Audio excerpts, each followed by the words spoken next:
这个世界高考成绩高的可以优先选择高等兽人，我全省第一，选择了雪蟒，但弟弟和父母却威逼利诱，逼我让出雪蟒。无奈之下，我只能用剩余的分数换了火狐，这也导致我后来连一点保命的道具都没有。而江浩从我这里平白无故得了顶级雪蟒，后边更是连一点分数都不愿分给我。不过高温末日很快结束，极寒接踵而至，他们三人没有扛过极寒，失去了性命。但我的火狐早就喜欢上了弟弟，弟弟死后他设计将我害了，重来一世。带着上一世记忆的弟弟又急着要抢火狐，这正合我意。睁开眼睛时，我正端坐在房间电脑面前查看高考成绩。上辈子高考成绩单出来的前2天，高温末日来临，地球气温逐渐升高，不断有人失去性命。与此同时，系统降临，给活下来的人带来一丝希望。兽人系统激活，每人都能绑定一只兽人，根据高考成绩选择，成绩越高就能优先选择血统高贵的兽人，成绩差的只能绑定别人挑剩下。眼下我连成绩都懒得查了。哥哥，你查分数了吗？三人毫无礼貌的直接推门而入，江浩更是直截了当的问我。刚查到，我全省第一。江浩眼里流露出嫉妒的神色，看着他这般姿态，我心里还是有些爽快的。他一边看不上我，一边又要好声好气的让我把兽人让出。听到弟弟的回答，父母面上一喜，我就知道咱们晨晨学习好，高考肯定能拿第一。我们老江家出高材生了，这可真是祖坟冒青烟了呀！对于父母的一顿吹捧，让江浩觉得丢了面子，脸上不屑一顾。现在可不比以前了，现在末日来临了，成绩好能有什么用？能活下去才是真理。我看着弟弟急着给我泼冷水的态度，感到非常的无奈。可我成绩好，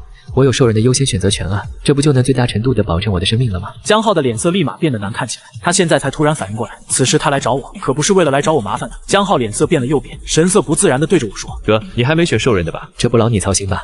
反正都是优质血统的兽人，再怎么也够用来帮货了。”说完这句话，江浩神色变得阴鸷起来。以江浩的成绩，确实接触不到顶级的兽人。一说到这里，父母二人像是突然醒悟过来一样。你也知道，浩浩成绩不好，你就让你弟弟。三人的算盘珠子都快要蹦到我脸上了。我将选择页面打开，2个兽人图片投影赫然出现在半空中。看到火狐的那一瞬间，我眼里都是恨意，而江浩的眼神却亮了起来。哥哥，这只火狐可以让给我吗？听到和上辈子截然不同的选择，我意识到江浩应该也重生了。若不是知道高温天气很快就会过去，接下来将是永久的极寒，他怎么会选择一个火属性的兽人呢？我笑了笑，凭什么？这可是我的优先选择权，我为什么要让给你？晨晨，浩浩可是你亲弟弟，你当哥哥的就让一让他。是啊，晨晨，你就这么一个弟弟，他比你小，你就护一护弟弟，又能怎么样呢？真是搞笑，合着他们就这么一个儿子吗？从小到大什么都要我让。他是比我小，我还比他年长呢，怎么不叫他让让我呀？孔融还知道让梨呢，3岁小孩子都知道的典故，你们不知道吗？再说了，我的兽人是我自己这么多年努力学习挣来的，我凭什么让啊？本想着他们如果愿意悔改，我倒可以向他们伸一伸手拉一把的，毕竟也是我的亲生父母。如今看来确实是没这个必要。江浩咬了咬嘴唇，有些生气。哥哥这是要把我逼到走投无路吗？你也知道我成绩并不好，现在气温如此的高，我也没有要那个冷冰冰的蛇，哥哥这都不愿意帮我吗？若不是见到他上辈子抢了雪蟒的恶劣样子，我倒还真觉得他说的在理了。上辈子那条雪蟒没被他养多久就出了意外，他一点分数都不愿意用在雪蟒身上，导致雪蟒一直无法化形进化。后边极寒更是抛弃了雪蟒，好歹也是顶级兽人，竟能被他糟践成这样，也是挺有能耐的。没了兽人，最后江浩和我父母3人一起在极寒天气里失去了性命，而我没了分数，只能在系统中不断的做一些生死游戏来挣取积分，来养那只火狐。可就在我不断参加游戏间隙，江浩早就勾搭上了火狐，所以我用自己性命拼出来的已经进化的火狐，却在江浩死后恨上了我这个一心为他付出的主，最后将我抛在冰天雪地里，任由一些低级无理智的原始兽将我伤得体无完肤。眼下看江浩一心想要火狐的样子，我倒是想成全他，我倒要看看没有我他如何能撑起这只吞金狐狸。我当即立刻点了雪蟒选择绑定，在我点击绑定了之后，雪蟒的图片就立刻消失了，屋里出现一条雪白细长的蛇缠在我的手臂上。随着它的到来，屋里的温度都骤然下降了10几度，立刻凉爽起来。眼看我没有选择火狐，江浩松了一口气。哥哥，我的分数不够选择火狐的，你能不能帮帮我，用你的分数帮我换下那只火狐呀？那可不行，换了火狐我可就没有分数了，我还怎么保命啊？我伸手点了点小蛇的脑袋，它豆大的眼睛看着我，伸出分叉的粉嫩舌头朝我脸上轻轻舔了舔。我任由它在我身上游来游去。我的分数可以分给哥哥一点呀，这样不是两全其美了吗？我们家有了2只顶级兽人，肯定能好好活下去的。这大饼画的可真好，上辈子我就吃了一口这大饼，差点没让我陷入绝境。上辈子他可是准备眼睁睁看着我陷入险境都不给我一分，最后逼得我不停的去参加系统游戏赚取分数从。这样吧，浩浩，你把你的分数先全部转给我，还差多少让爸妈给你补上。我的分数多，用来作为咱们家的储备，分保命用，怎么样？不行，想都没有想，江浩就拒绝了我的提议。因为江浩拒绝，那对偏心父母脑子也不转的就附和他。怎么？用我的分换就行？用你的就不行？你是打算让我花光分数，然后陷入绝境吗？怎么会呢？你是我哥哥，我肯定会帮你的。我已经懒得再看他们虚伪的嘴脸了，我不耐烦的做事要放弃果胡的样子，对他们说：别废话了，要换就用你自己的分数换，不换我就放弃让给别人选了。江浩脸上焦急不已，可又实在是不想用自己的分数。就在我的手指即将点上放弃时，他终于咬牙愿意了，将他们3人的分数全部转到我的名下后，我帮他交易了火狐，然后在他们一脸嫉恨的表情里，我将他们3人赶出了房间。江浩此刻怀里抱着刚换到手的火狐，正兴奋，他还不知道将它喂养起来需要付出什么样的代价吧。我将手里的分数通过系统商场跟不要钱一样如数兑换成对雪蟒有用的东西，营养品、成长丹、元素力，但凡对它好的，我换起来毫不手软。没几天，小蛇已经被我不断的用分数给砸出了蟒的雏形了。之前还像个细细的水管一样，喜欢趴在我肩膀、脖子绕来绕去，现在在爬在我身上，已经能感觉到它不俗的分量。你已经有点重了，再绕我脖子上，我脊椎都要被你压得不舒服了。我手指点着他已经有我拳头大的脑袋，随着我的动作，他的舌头被我点得一摇一晃，他脑袋一歪，似是有些懵懂地望着我，又吐出舌头在我脸颊上擦过，有点可爱了。我照着他的脑袋就吧唧了一口，他雪白的脑袋慢慢染了点粉红，越看越可爱了。接下来我没有再理会他那身子一扭一扭的，我要好好为接下来的极寒做准备了，将分数分出来养雪蟒，但我也不能一直这样坐吃山空。但好在我有上一辈子参加游戏的经验与记忆，再赚些分数用来安身保命也是不成问题。去客厅里吃饭的时候，江浩还抱着他的宝贝狐狸。你也不嫌热？我拿起一瓶饮料在雪蟒身上滚了一圈，立马结起了一层寒霜。在这高温天气下，这雪蟒比冰箱空调都好用。七，你懂什么？等再过些时日你就知道了。是吗？雪蟒的成长速度让江浩也显得很惊讶，就这几天，它怎么长大了好几圈了？雪蟒现在立起上半身，已经能到我腰部的位置，它此刻正安安静静地立在我身边。也是上辈子被江浩养在手中的雪蟒，直到最后都只是一条细细的小蛇，哪里称得上蟒这个称呼？当然是喂大的。你该不会……我手指着那只红狐狸，一脸嫌弃地说：“你该不会啥都不喂它吧？那它不就长不大了吗？”火狐听到我的这句话，眼里闪过一丝金光。这狐狸想搞什么幺蛾子？这辈子我都成全他和江浩了，还存着什么心思呢？什么？你把你的分数都用来养这条蛇了？江浩生怕父母听不到似的，音量飙的整个家都能听到。果然，下一刻父母就冲出来指着我骂：“不孝子啊！你怎么敢的？这分数可是咱们家一起使用的，你怎么都给花完了？你这让我们接下来该怎么活啊？”江浩一脸得意地看着我，我只感到可笑。在这种境地下，他竟还觉得用父母来压我一头是件能让他得到优越感的事情。咱们还是分清楚一点比较好，你们的分数可都在那只狐狸身上，而我的分数想用来干什么就干什么。看着他们对着我干瞪眼却又无可奈何的样子，我只感到一阵痛快。这可是爸爸妈妈的房子，你就不怕我们把你赶出去，任由你自生自灭吗？江浩指着我生气道。我盘了盘身边的舌头，不在意地说：“我有他在，就算你们把我赶出去，我也能安稳地活着。你们呢？这温度家里的空调都要顶不住了，况且你的狐狸可是个大火炉呢。你确定要把我俩赶出去吗？”你等着，很快这个温度过去了，你就等着在极寒里熬不下去吧。江浩将自己的心里话也毫不顾忌地放在明面上说了出来。你要是不好好养一养你的狐狸，等我撑不下去的时候，你觉得他有能力护得住你吗？我在他惊讶的目光下回了屋子。江浩被我的话给激到了，再加上那只狐狸对他的不满，江浩开始参加游戏了。然而以他的能力能活着回来就已经很不错了，更别提赚分数了。几场游戏下来，身上添了不少的伤口，分数也只赚到寥寥几分，这种速度完全跟不上火狐的成长需求。于是当江浩再一次进入游戏的时候，那只狐狸来敲我的门了。我打开房门让他进来，他跳上我的椅子，熟练的在键盘上啪嗒啪嗒打出了一连串的字。江晨，为什么要选择那条没用的蛇？你明知道后边是极寒，我才是最适合你生存下去的兽人。雪蟒在我身旁，平日的痘痘眼变得锋利起来，尾巴更是烦躁的一下接着一下哐哐砸在地板上，显示着他此刻的烦躁。我的手一下又一下的顺着他的鳞片安抚着他。你这狐狸不会也是重生回来的吧？噼里啪啦的键盘声急促的响起来。我那时候只是被江浩迷惑了，我后来后悔了，所以当你出事之后，我也跟着自爆了。看着狐狸有些悔恨的眼神，但是我可不会再心软了。没事，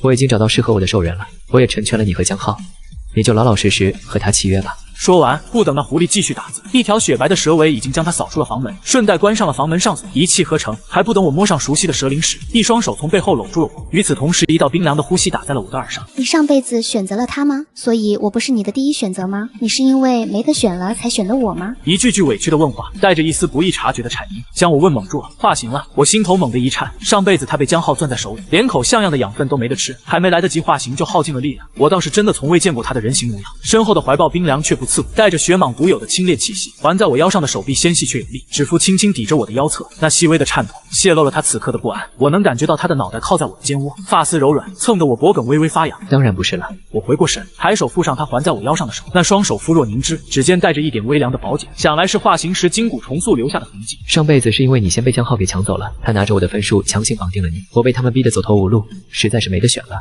才选的那只狐狸。我一边温声哄着他，一边微微用力，想要扭过身看看他。这一转身，目光撞进一双潋滟的银白色眼眸里。那一刻，我竟忘了呼吸。这般角色，上辈子那火狐红银化形时，眉眼张扬，唇红齿白，已经算是惊为天人。可眼下的雪蟒，比起他来，竟是有过之而无不及。他的发丝是纯粹的雪白，松松的披散在肩头，衬得肌肤胜雪，肌净透明，眉峰微蹙，眼底还凝着一丝委屈的水纹，鼻梁秀挺，唇瓣是淡淡的樱粉色，微微抿着，平添几分娇憨，身姿窈窕，肩背纤细。只是往下看去，肚脐以下依旧是那条雪白的巨蟒尾，鳞片在房间的灯光下泛着细碎的荧光，蜿蜒在地板上，将我半圈在其中。他顺着我的视线望下去，目光触及自己的蛇尾，脸颊瞬间泛起一层淡淡的粉红，连耳根都染透了，像极了被人窥见秘密的小姑娘，还是那条爱害羞的小蛇。你看什么呢？不许看！他伸手捂住我的眼睛，掌心冰凉，带着一点慌乱的力道，指腹不小心擦过我的睫毛，惹得我轻轻眨了眨眼。那温热的睫毛扫过掌心，白灵的身子又是一颤，环在我腰上的手收得更紧了些。我没有挪开他的手，反而微微偏头，鼻尖蹭了蹭他的掌心，带着一丝调戏的意味开口：“听说你们蛇族的都有2个。”话还没说完，他就赶紧用另一只手捂住我的嘴，力道大了些，却又在碰到我唇瓣的瞬间轻轻收了回去，像是怕弄疼我。他的身体以肉眼可见的速度从雪白变成了粉嫩，连那条巨大的蛇尾都泛着淡淡的粉色，活脱脱一条粉蛇缠在我身边。好好好，不说了不说了。我笑着拉开他的手，指尖捏了捏他泛红的脸颊，触感软嫩，像捏在棉花上。那我总该知道你的名字吧？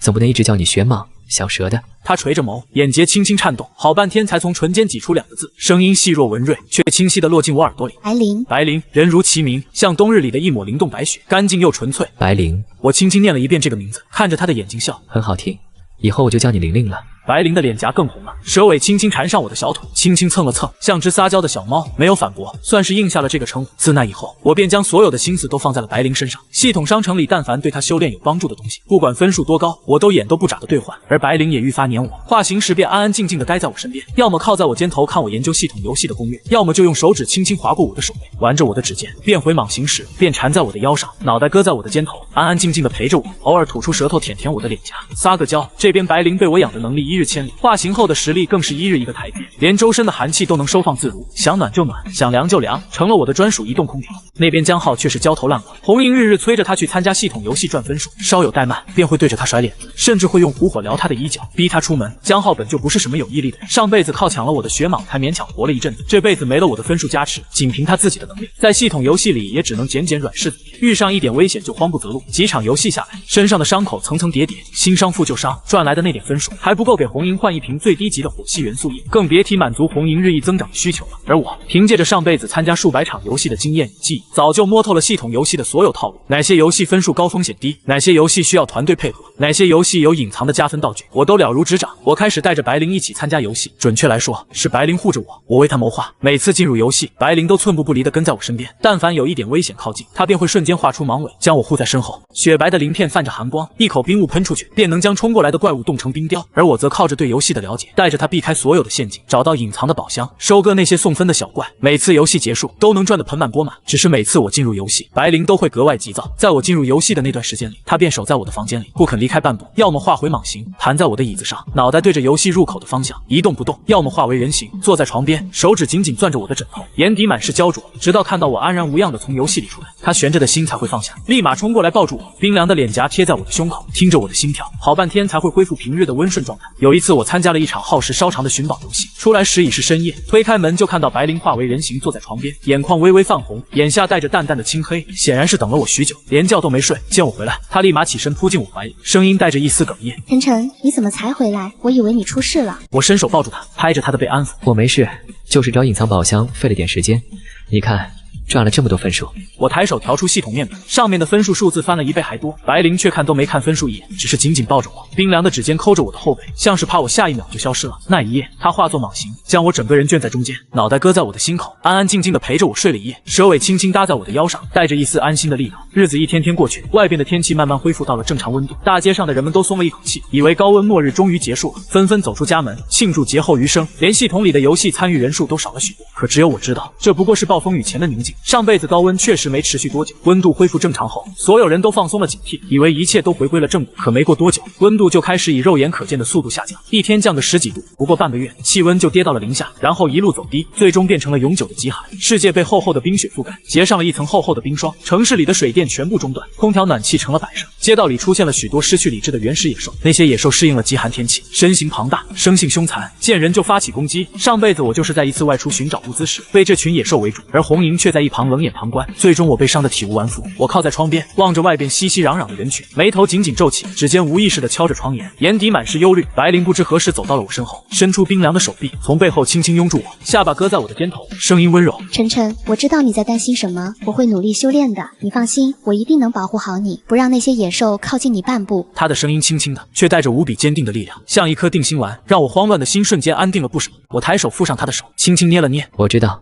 有玲玲在，我什么都不怕。天气有些冷了，我转过身，看着他银白色的眼眸，嘴角勾起一抹笑意。不如我们做一些能暖和起来的事情吧。白灵的脸颊瞬间红了，连耳根都染透了，银白色的眼眸里泛起一丝羞涩的水雾，身子又开始慢慢泛粉，从人形慢慢变回了蟒形。一条粉色的巨蟒缠在我的身边，舌头轻轻蹭着我的脸颊，扭扭捏捏的，像个害羞的小姑娘。看着她这副模样，我忍不住笑出了声，转身走到客厅，支起了红油油的火锅锅底，从系统商城里兑换了肥牛、肥羊、毛肚、黄喉等各种食材，摆了满满一桌，举着筷子对着白灵晃了晃。愣着干什么？过来吃啊！白灵化作人形，坐在我对面，看着满桌的热气腾腾的食材，又看了看我，脸恼依旧泛红，像是有些气恼，又有些无奈。你不吃吗？我愣了一下，随即笑着夹起一片肥牛，放进滚烫的锅底里。现在天还早，你想的事情晚上再做。谁惦记那种事了？白灵别过脸，耳根却更红了，伸手拿起筷子，夹起一片毛肚，放进锅里涮了涮，小口小口的吃着，嘴角却忍不住微微上扬，真是一条又爱害羞又别扭的小蛇。火锅的热气氤氲了整个客厅，驱散了空气中的微凉。白灵吃着热气腾腾的食物，脸颊泛着淡淡的红晕，不再是那种害羞的粉色，而是暖融融的红色，看起来格外好看。她总会把涮好的肉夹到我的碗里，看着我吃下去，眼底满是温柔的笑意。眼看温度恢复正常，甚至开始有了下降的迹象，江浩又开始找事了。这日我正和白灵在房间里研究极寒天气的物资准备，江浩就带着父母踹开了我的房门，脸上带着得意的神色，仿佛胜券在握。江晨，你得意的日子到头了。江浩双手环胸，昂着头，用一种居高临下的姿态对着我说话。接下来可是极寒末日，你还带着个冷冰冰的蛇人，我看你怎么活。乖乖把分数交出来，爸妈还能给你一个立足之地，不然你就带着他出去流浪吧，在外面熬不下去都没人管。他的话里满是嚣张，仿佛那分数本就该是他的，而我手里的白灵，在他眼里不过是个没用的累赘。我抬眸看了一眼坐在一旁不出声的父母，他们的脸上没有丝毫的愧疚，反而带着一丝理所当然，显然是和江浩统一了战线。你们也是这么想的？我放下手里的系统面板，靠在椅背上，目光冷冷地看着他们。如果我不把分数交出来的话，就要把我赶出去吗？爸妈脸上只纠结了一瞬，立马就变得坚定起来。母亲上前一步，摆出一副慈母的模样，语气却带着一丝逼迫。晨晨啊，你就把分数交给浩浩吧，咱们都是一家人呀。浩浩有了分数，才能养好火狐，才能保护我们一家人啊。父亲也在一旁附和，语气生硬。你要是不把分数交出来的话，就和你的蛇离开这个家吧，我们老江家不养你这种不孝子。一家人，我忍不住笑了，笑的眼泪都快出来了。上辈子他们逼我让出血蟒，抢走我的分数，让我在高温末日里苦苦挣扎，这辈子他们又逼我让出分数，只为了满足江浩和红莹的需求。从头到尾，他们从未把我当成家人，在他们眼里，只有江浩一个儿子，我不过是他们用来成全江浩的工具罢了。我本来还想着，就算你们偏心，好歹也是生我养我的父母，我就算不把分数给你们，也会留着一些，保你们日常吃喝不愁。我缓缓站起身，目光冷冽地扫过他们三人。现在看来，实在是没必要了。既然你们心里只有江浩一个孩子的话，那就别怪我不管你们了。说完，我不再看他们难看的脸色，转身回到房间，收拾了简单的行李，都是些系统里兑换的保暖物资和应急药品，然后牵着白灵的手，径直走出了家门。江浩和父母愣在原地，显然没想到我会这么干脆，竟一时忘了阻拦。走出家门的那一刻，外边的风已经带上了刺骨的寒意，气温已经跌到了零下几度，比起屋里的温暖，外边俨然是两个世界。街道上已经没有了往日的热闹，行人寥寥无几，每个人都裹着厚厚的衣服，步履匆匆。路边的积水已经结上了一层薄薄的冰，那些零零散散的原始野兽也开始出现在街道的角落，虎视眈眈地盯着过往的行人。那些野兽看到我身旁的白灵，感受到他身上散发出的强大气息，都吓得缩在角落里，不敢靠近，连头都不敢抬，只能远远地躲着，看着我们离开。我们先找个空房子对付一下吧，等我赚够了分数，再兑换一套带供能的房子。我牵着白灵的手，感受着她掌心的冰凉，轻声说道。白灵却摇了摇头，反手握住我的手，力道温柔却坚定。跟我来。她拉着我穿过一条条结冰的街道，往城市的郊外走去。我心里满是疑惑，却没有多问，只是安静地跟着她走，因为我知道她不会害我。走了大约半个小时，我们来到了一处别墅区，这里的别墅都带着独立的小院，装修精致。只是因为末日的到来，这里的住户大多已经离开，显得有些冷清。白灵拉着我走到一栋独栋的别墅前，这栋别墅在整个别墅区里算是最大，带着一个大大的院子，院墙很高，看起来十分安全。他抬手在别墅的大门上轻轻一抹，一道淡蓝色的光纹闪过，紧闭的大门便缓缓打开了。我一脸疑惑地看着他，你怎么会有这里的钥匙？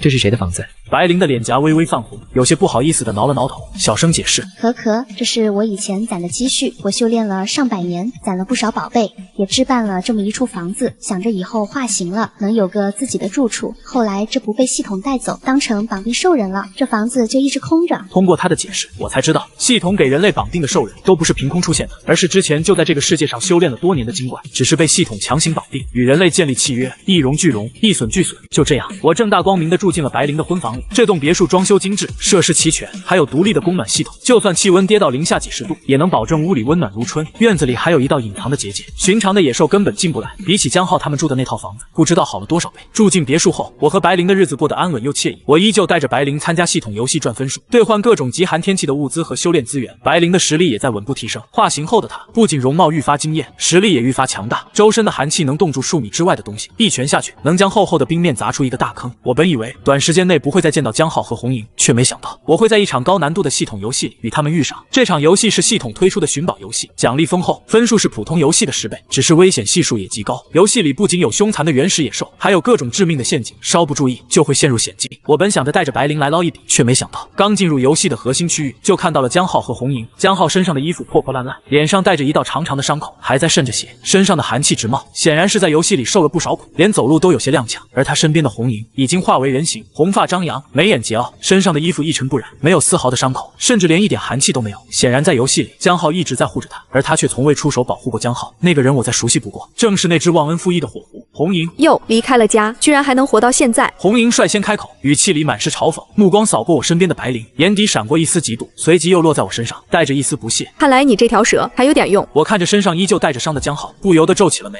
他是糊涂吗？既然都能带着红莹一起进游戏了，还看不出来那狐狸压根就没有护着他的意思吗？上辈子的红莹只会心安理得的接受我用命换来的分数来养他。他从不肯跟我一起进入游戏并肩作战，哪怕我被野兽围攻，他也只会在一旁冷眼旁观。这狐狸果然还是那个自私自利的性子。我能不能活下去，就不劳你费心垫肩了。我冷冷的开口，目光扫过江浩，带着一丝嘲讽。你还是先关心关心自己吧，都能把兽人带进游戏里了，还把自己搞得这么狼狈，真是丢人。江浩被我说的面红耳赤，抬眸看了红莹一眼，眼里满是不满和委屈，显然是对红莹的袖手旁观心生怨念，却又不敢发作，只能将所有的怨气都撒在我身上。江晨，你少得意，等红莹实力提升了，第一个就收拾你和你的蛇人，是吗？我笑了，抬手拍了拍白灵的肩膀。玲玲，让他们看看什么叫真正的实力。白灵会意，银白色的眼眸里闪过一丝寒光，周身的寒气瞬间爆发出来，化作无数道冰锥，朝着红莹和江浩射去。红莹脸色一变，连忙化作弧形，躲开了冰锥，而江浩却反应不及，被一道冰锥擦过胳膊，留下一道深深的伤口，疼得他龇牙咧嘴。你敢伤我？红莹怒视着白灵，眼底满是戾气，张口喷出一团熊熊烈火，朝着白灵扑去。白灵丝毫不惧，抬手一挥，一道厚厚的冰墙挡在身前，烈火撞在冰墙上，发出滋滋的声响，化作一团白雾，消散在空气中。就这点本事，也敢在我面前叫嚣？白灵的声音冰冷，带着一丝不屑，身形一闪，便出现在红莹面前，抬手一掌拍在她的胸口。红莹被打了个措手不及，口吐鲜血，化作弧形摔在地上，半天爬不起来。江浩见红莹被打，吓得魂飞魄散，转身就想跑，却被白灵甩出的冰链缠住了脚踝，狠狠摔在地上，被冰链冻得瑟瑟发抖。我走到他们面前，目光冷冷地看着他们，滚吧，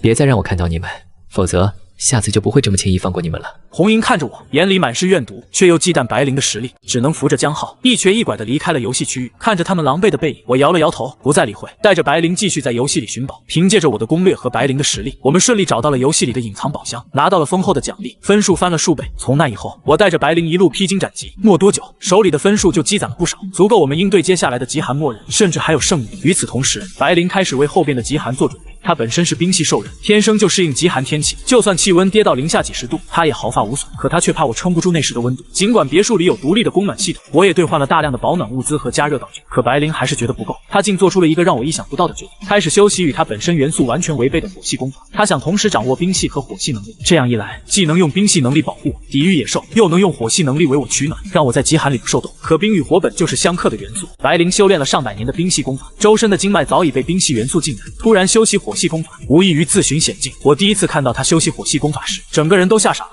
那天我从游戏里回来，推开修炼室的门，就看到白灵坐在地上，周身环绕着冰火两种元素，冰蓝色的寒气和火红色的热气相互碰撞，发出滋滋的声响。他的脸色苍白如纸，嘴角溢着鲜血，身上的衣服被冰火之力撕裂，露出一道道深浅不一的伤口，那些伤口还在不断的渗着血，又在冰火之力的交织下慢慢愈合，反复循环，看着触目惊心。玲玲，你怎么能这么做？我冲过去，一把抱住他。冰与火相克，你这样修炼会出大问题的，快别练了。白灵靠在我怀里，虚弱的笑了笑，伸手擦去我眼角的湿印，声音轻轻的：晨晨，我没事，我只是想保护你，我不想看到你冻着，不想看到你像上辈子一样受那么多苦。我不需要你这样保护我。我红着眼眶，抬手为他擦拭嘴角的鲜血。我有保暖物资，有供暖系统，还有你在身边，我什么都不怕。你别再这样伤害自己了，好不好？白灵点了点头，靠在我怀里，轻轻嗯了一声，眼底满是顺从。可我知道，他只是嘴上答应了，背地里还是会偷偷钻研火系功法。我不止一次在深夜听到修炼室里传来冰火碰撞的声响，推开门，总能看到他满身是伤的样子。我心疼不已，却又无可奈何，只能一次次地为他疗伤，兑换最好的疗伤丹药。看着他的伤口慢慢愈合，他尝试了无数种方法，想要找到冰与火共存的法门，可始终没有结果。每次修炼都会被冰火之力反噬，伤得遍体鳞伤，却依旧不肯放弃。眼看气温已经跌到了零下几十度，窗外的冰雪已经积了厚厚的一层，连树木都被冻成了冰雕，大街上几乎看不到行人。那些原始野兽也变得愈发凶残，白灵的心里也越来越急，修炼的频率也越来越高，受伤的次数也越来越多。我怕他一时冲动出了意外，便天天守在他身边，连游戏都很少参加了，寸步不离地看着他。只要他有一点想要修炼火系功法的迹象，我就立马打断他。就在这样的焦灼与不安中，一个消息传来，江浩出事了，在一场低难度的系统游戏里失去了性命。那场游戏并不凶险，连陷阱都没有，以红营的实力护着江浩活下去，简直是易如反掌。可江浩还是出事了，被几只低级的原始野兽伤得体无完肤，而红营却安然无恙地从游戏里出来了。他出游戏的时候，身上没有一丝一毫的伤口，脸上也没有丝毫失去主人的负面情绪，反而带着一丝解脱的笑意。听到这个消息时，我没有丝毫的意外，甚至觉得这是江浩咎由自取。上辈子我被野兽伤得体无完肤的时候，红营也是这般面无表情地看着，连眼皮都没眨一下。这狐狸果然兽性难改，在他眼里，人类不过是他提升实力的工具，没有利用价值了，就可以随手丢弃。江浩出事后没几天，红营就找上门来了。那天我正和白灵在客厅里煮着火锅，抵御外边的严寒，院子外就传来了野兽的嘶吼声。白灵瞬间警惕起来，化作人形挡在我身前，银白色的眼眸里闪过一丝寒光。我推开窗户，就看到红营站在院子外，身后跟着一群还未修出人性的原始野兽。那些野兽身形庞大，目露凶光，围着院子虎视眈眈。红营抬眸看向我，嘴角勾起一抹张扬的笑意。江晨，江浩已经没了，我可以换一个主人了，你能和我绑定吗？以我的火系能力，加上你的智慧，我们一定能在极寒末日里活得风生水起。他的话里满是自信，仿佛我一定会答应他的提议。可他忘了上辈子的仇怨，我从未忘记。一个人可以绑定不止一个兽人，可我有白灵一个就够了。他是我的光，是我这辈子唯一想要守护的人。我绝不会再让任何别有用心的人闯进我们的生活。江浩是怎么出事的？我冷冷的开口，目光扫过他身后的野兽，眼底满是寒意。红营嗤笑一声，脸上带着不屑一顾的神色，丝毫没有掩饰自己的所作所为。还不是因为他太差，脑子又笨，一点都比不上你。靠他赚的那点零星分数，哪里能将我养出人形？更别提提升实力了。没用的家伙，留着也没用。他既然供养不了你，那你又是用了什么法子提升修炼速度的呢？我继续追问，心里已经有了答案，却还是想亲口听他说出来。红营脸上的笑意更浓，带着一丝狠厉。我哄着他跟我签订了血契协议，他损一分，我便强一分。他的生命力，他的修为，甚至他的鲜血，都是对我的养分。所以他每次在游戏里受的伤、流的血，都在为我提供力量。他没了，他所有的一切都成了我的囊中之物。原来如此，我早就该想到，红营这般自私自利的性子，怎么可能会甘心跟着江浩这个没用的人？不过是把江浩当成了提升实力的顶炉罢了。所以你就眼睁睁看着他陷入险境，甚至连手都不肯伸一下。我看着他，眼里满是冰冷的怒意。红营，你可真是本性难移啊！那又如何？红英挑眉，语气嚣张。弱肉强食本就是末日的法则，他没能力就活该被淘汰。江晨，你可考虑好了，要不要和我绑定？这是我最后给你的机会，之后你就是跪下求我，也都无用。他的话彻底激怒了白灵，白灵周身的寒气瞬间爆发，院子里的冰雪都开始疯狂涌动。他抬手一挥，一道巨大的冰墙拔地而起，朝着红英拍去。红英脸色一变，连忙抬手喷出一团烈火，想要抵挡冰墙，却被冰墙狠狠拍中，摔在地上，口吐鲜血。滚！白灵的声音冰冷，带着一丝怒意，周身的冰锥蓄势待发，只要红英再敢多说一句，就会对他发起攻击。红英抬手挡下这一击，撑着身子站在雪地里，看着白灵思量了一番，然后露出一副了然的神色，嘴角勾起一抹嘲讽的笑意。江晨，你这蛇再这样折腾下去，迟早会撑不住的。他为了学火系功法，天天被冰火之力反噬，实力大损。你觉得他还能护你多久呢？还不如趁早看清形势，来我身边，我能护你周全。他居然知道白灵修习火系功法的事情，想来是这些日子他一直暗中盯着我，看着白灵一次次受伤，所以才会这般有恃无恐。红莹，你放心，我走到白灵身边，牵住她的手，目光坚定地看着红莹。这辈子就算是陷入绝境，我也不会落在你手里，更不会和你绑定一次的教训，所以让我长长记性，我不会再犯上辈子的错。白灵感受到我的坚定，转头看向我，银白色的眼眸里满是温柔，反手握住我的手，用力捏了捏，像是在告诉我他会一直陪着我。红莹看着我们紧握的手，眼里满是怨毒，却又忌惮白灵的实力，只能放下一句狠话，带着身后的野兽悻悻离去。江晨，你会后悔的，极寒才刚刚开始，我倒要看看你们能撑多久。送走红莹之后，我面色凝重起来。红莹说的没错，白灵确实不能再这样下去，再继续修习火系功法，迟早会出大问题。到时候不仅实力大损，甚至可能会有性命之忧。我拉着白灵回到客厅，为她泡了一杯温热的花茶，坐在她身边，轻轻握住她的手。玲玲，别再练火系功法了，好不好？我真的很担心你。白灵靠在我肩头，点了点头，声音轻轻的。好，我不练了，都听你的。她的声音带着一丝疲惫，眼底满是愧疚，像是觉得自己没能做到保护我的承诺。我抬手揉了揉她的头发，笑着说：“傻瓜，你能陪在我身边，就是对我最好的保护。别给自己太大的压力。”白灵抬头看向我，银白色的眼眸里满是温柔，轻轻嗯了一声，靠在我怀里，安安静静的陪着我。本以为接下来的日子只会是我和白灵一起在极寒里相依为命，却没想到许久没有联系的父母竟会冒着外边的大雪，顶着零下几十度的严寒来寻我了。那天我正和白灵在院子里清理积雪，就看到两个熟悉的身影出现在院子的门口。父母身上裹着厚厚的破棉袄，头上戴着破旧的帽子，脸上冻得发紫，嘴唇干裂，浑身都落满了雪花，连眉毛和睫毛上都结了一层冰霜。他们哆哆嗦嗦地站在门口，已经浑身冻得发抖，只剩最后一口气了，连抬手敲门的力气都没有。看着他们这副模样，我心里没有丝毫的同情，却终究是念着那一点生恩，没有将他们拒之门外。我让白灵将他们搬进屋里，打开供暖系统，屋里的温度瞬间升高，让他们慢慢缓了过来。又给他们倒了2杯温热的热水，递了2盒系统里兑换的速食米饭。他们缓过来后，没有丝毫的感激，反而开始在我面前打量着这栋别墅，眼睛里闪着精明的光，扫过客厅里的装修，扫过角落里的物资，眼底满是贪婪。你们怎么来了？你们的房子呢？我冷冷的开口，打破了客厅里的沉默。母亲立马放下手里的饭盒，摆出一副慈母的模样，拉着我的手开始打起了亲情牌，声音带着一丝哽咽。晨晨，你走了之后，妈妈天天吃不好睡不好，担心你在外边过得不好。这么冷的天，你一个人可该怎么生活呀？我们那房子供暖系统坏了，水电也断了，外边的野兽又多，实在是待不下去了，只能来寻你。父亲也在一旁坐着戏，拍着母亲的背，装模作样的劝慰，实际却话里有话，拿孝道来打压我。你也别哭了，孩子大了，有自己的想法。你看看咱们晨晨多有能耐，这么大的房子都能住上，还有这么多物资，看来在外边过得挺好的，咱们也能放下心了。他们的话里满是虚伪的关心，实则是想住进这栋别墅，靠着我的分数和物资活下去。我懒得跟他们拉扯，抽回自己的手。直说吧，当初是你们亲自把我赶出家门的，现在为什么出来找我？别跟我说这些虚的，我不信。他们对视了一眼，脸上闪过一丝心虚，支支吾吾了半天，才说出了实情。当时是迫不得已，浩浩他性子急，我们也是被他逼的。现在浩浩也没了，爸妈就只有你这么一个儿子了。你也知道，当初分数都凑给你弟弟买狐狸了，现在爸妈也没有生活来源了，你可不能不管我们啊！现在想起我是他们的儿子了，当初他们逼我让出分数，把我赶出门的时候，怎么没想过我也是他们的儿子？现在拿孝道来说事，有些晚了吧？我看着他们，眼里满是冰冷。当初你们可全然不管我能不能活下来，就把我赶出去，看着我自生自灭，现在走投无路了，才想起我这个儿子，是不是太可笑了？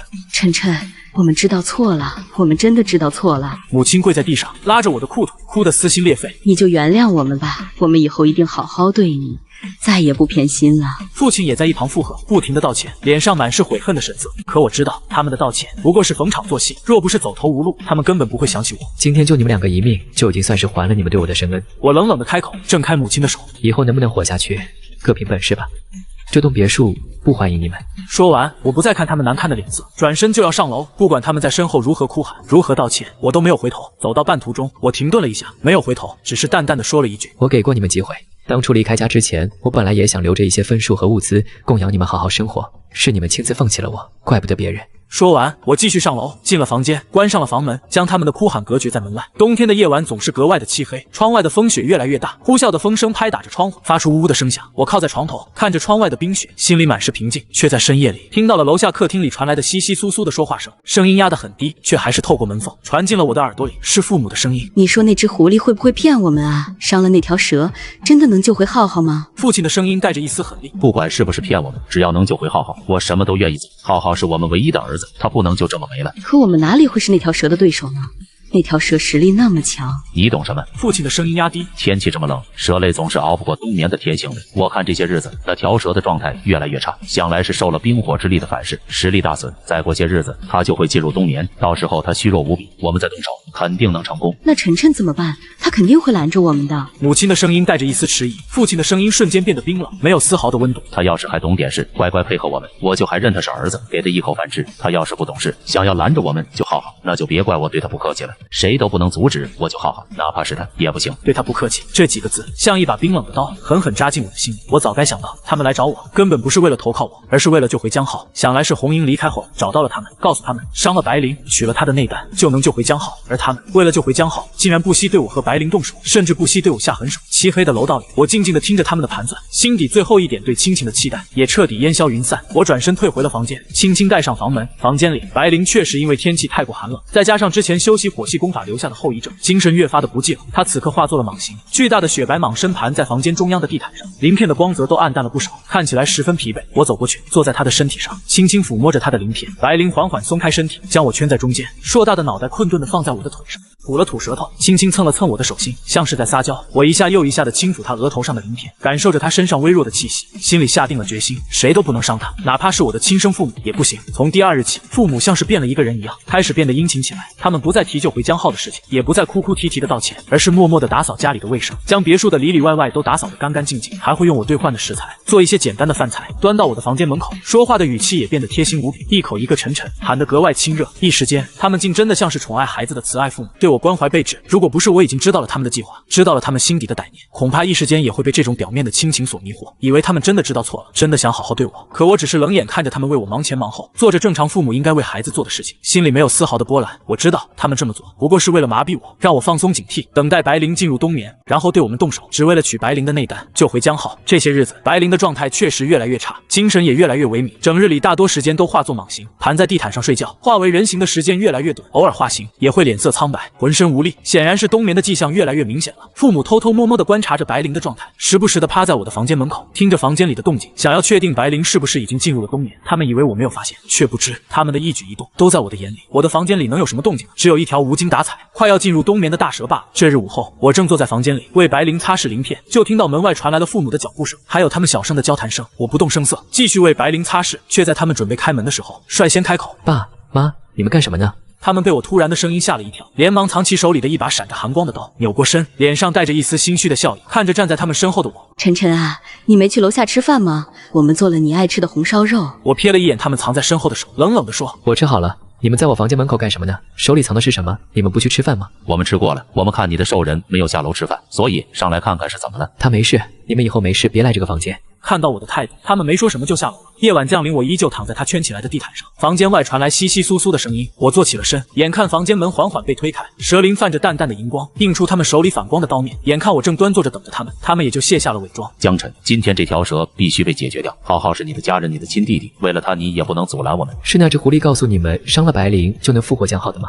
江浩就是他害的，你们怎么还会相信他的鬼话？他们眼中有过犹豫，但很快就被疯狂掩盖了过去。不管他是不是在骗我们，为了浩浩，总要试一试。母亲更是哭着对我喊道：“为了浩浩，我什么都愿意做，只要浩浩能回来。”说完，拿着刀就冲向了我怀里的蛇，刺了过去。我抱着白灵护着他，将身子转过去，小刀直直捅进了我的肩膀上，一击不中，他拔出刀就要再刺过来。血腥味刺激到了沉睡的白灵，他用尾巴将他们二人重重扫下了楼，房门都被撞坏了。这沉重的一击，他们二人根本就承受不住，肩膀上的伤口不断往外冒着血，阴透了我的衣服。红英在此刻像个胜利者一样出现在了我的面前。江晨，看看你现在多狼狈，你这条蛇怎么那么没用啊？居然让你受了这么重的伤。我脸色苍白，抬头看向红英，你也不会有什么好下场。红英蔑视一笑，还要再开口时，窗外劈下一道闪电，带着紫光的闪电又急又准地劈在院子，轰隆一声巨响惊到了红英。作为修炼的兽人，对雷电都有种刻在骨子里的畏惧。这是天雷。江晨，你做了什么？你帮他引来天雷是要帮他渡劫，你以为有那么容易吗？这世间千几百年都不曾有修炼的兽人渡劫成功了，你如今就是在把他往绝路上逼呀！我怀里的巨蟒变得急躁不安，我紧紧把他抱在怀里。不用你管，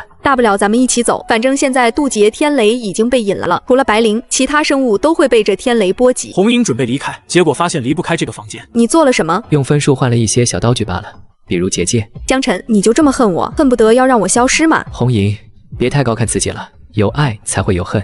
我只是为了上一世的遭遇感到不值，顺道讨回公道罢了。江晨，你也会出事的。我知道。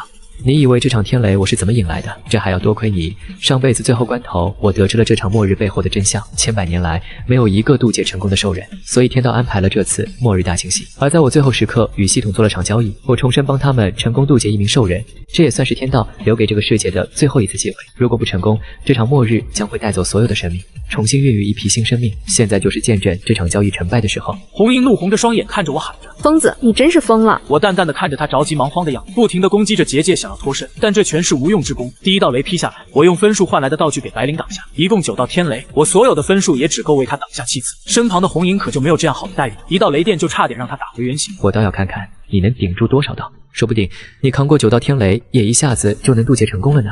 我这也是在帮你呀。我嘴角溢出了鲜血，看着红莹笑得癫狂。红莹坐在地上，眼睛无神地看着我，吐出一口鲜血，真是疯了。第2道、第3道天雷接踵而来，虽有道具护身，但我终究是肉体凡胎一个。白灵看着我一次次地受伤，眼睛发红，想要扭动身体将我护在身下。我死死抱住她，只是低声安抚着她。乖，马上就结束了，没事的，你不要动。第7次天雷过去，我手中一个道具都没有了，身旁的红莹被劈得浑身上下无一块好地方，眼睛还在不甘心地瞪着我，直到没了气息。有道具护身，白灵伤得不重。眼看第8道天雷落下时，我挡在白灵面前，突然落进了一个冰凉的怀抱。她将身上的逆鳞生生拔下放在我身上，紧紧抱住我，堪堪穿过这次天雷。只剩最后一个了。白灵的头上鼓起了2个对称的小角，晶莹剔透，泛着银白色的光。我对着她笑了，说出的每个字都伴着一口鲜血往外溢。看来我的小蛇要渡劫成龙了。最后雷光闪过，伴着震天动地的声音，我看到白灵的嘴一张一合的说着什么，然后吻了下来，爱意震耳欲聋。可我已经什么都听不到了。我的天呐，前几天那场旱雷真是大，感觉大地都在震。那可不是，天气还冷得要命，这雷来的突然，我还以为是地震了呢。不过好在那晚的雷劈完之后，气温倒是恢复正常了。是啊，之前突然热得像沙漠，又冷得像北极一样，这老天爷是怎么了？不过还好现在又恢复了，天灾人祸谁说得清呢？大街上人来人往，恢复了末日前的热闹，兽人依旧存在，和人类和平生活。一处别墅的小院里，我正恼火地拿着锄头来回刨坑。白灵，你自从化龙了之后，这都是什么破毛病？我的珍藏玉佩和名贵腕表，你都给我藏哪儿去了？我只知道狗有挖坑藏食物的习惯，你怎么还有挖坑藏东西的习惯呢？白灵快速闪到我的身后，抱住我，一只手抚上我的肩膀。晨晨，你别生气，我控制不住自己想要收藏亮晶晶的东西嘛。我转过身，一只手准确薅住他身后的尾巴，奸笑着。控制不住是吧？既然控制爱好这么难的话，那以后就控制你的欲望吧。500年不许碰我。不要啊，晨晨，我错了，老公。